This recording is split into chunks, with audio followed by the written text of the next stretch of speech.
Agent THX 1138. This is Agent K9. Woof.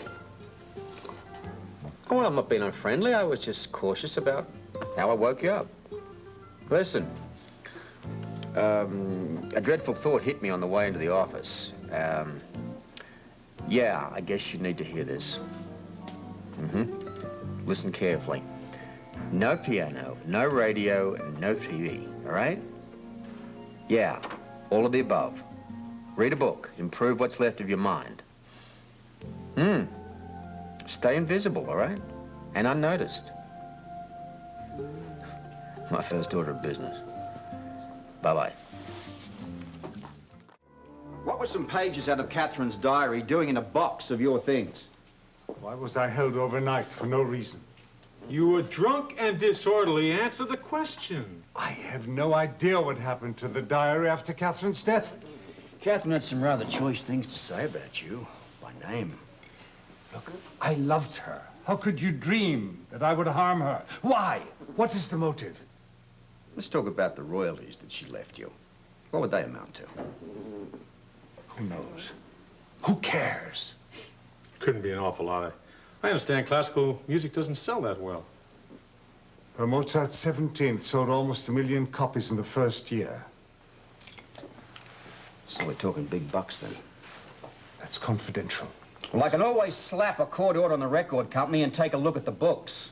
No money in the world would give me the reason to kill that young woman. I love her, and you must believe that. Then who did? God knows. How would I know? Who better than you? A mentor, old friend? You knew the enemies along with the friends. Look, I have enemies, and she didn't. Besides, why should I do your police work for you? Can I go now? No. Why not? I may have some more questions for you. You cannot keep me without charging me, and you cannot stop me from seeing a lawyer. Oh, you have an attorney to call, Mr. Donay? That's my problem.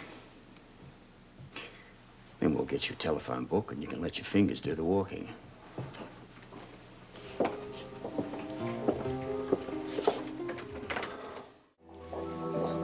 As it turns out, I had this psychic premonition on my way into town that you didn't take me seriously when I said that bit about the piano. Yes. No. We can't play just the black keys. There are no keys, no piano, no TV, nothing. Yeah. Larry wants to have a word with you. Yeah, bring him in. Listen, I got to get back to work. Remember what I said. Bye. On the advice of my attorney, and since you're going to find out about it anyway, I can tell you that since Katherine's death, I have received a royalty check of $52,500. Not bad for a month's work. How often are the checks that big? That depends. Sometimes they're large, sometimes not.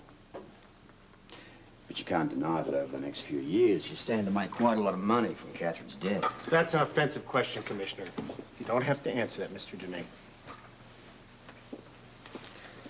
What do you know about Pops? Pops? Music, like Boston Pops? No. A gentleman everybody called Pops. A retired stage doorman that somebody had brought back to work on the night of Katherine's concert. Ring a bell? I've never even looked at a stage doorman. Then you had no idea that a few days later he was found poisoned by cyanide. Now, imagine you're me, and you find this body, and in the dust you see the words, or the letters, D-O-N, and the start of another N.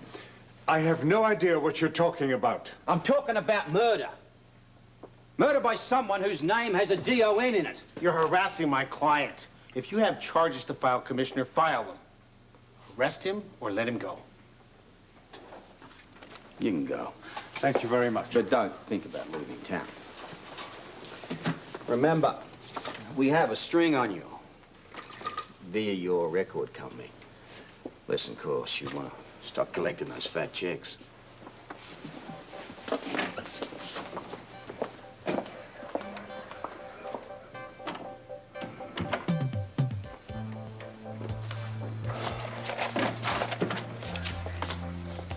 Why'd you let that guy go? We had a case against him that the grand jury would have eaten up like chocolate pudding. Monsieur Denet is no fool, and only a fool would cut those incriminating pages out of a diary and then leave them lying about in a box with his name on it. A setup. Along with those letters in the dust, I'd put the salary on it. Wait a minute. If he's supposed to be a patsy and we're not biting, he could very well be the next victim. One of the principal reasons I would have liked him as our guest for a bit longer.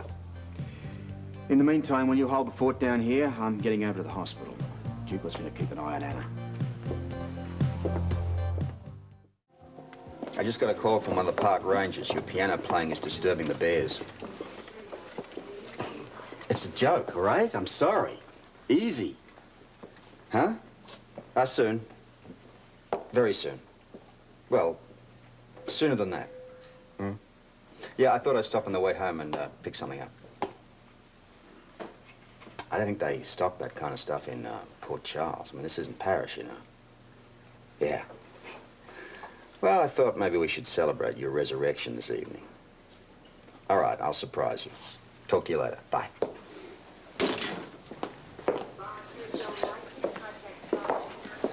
Who's that? No, it's Lewis. Guy Lewis doesn't make you smile like that.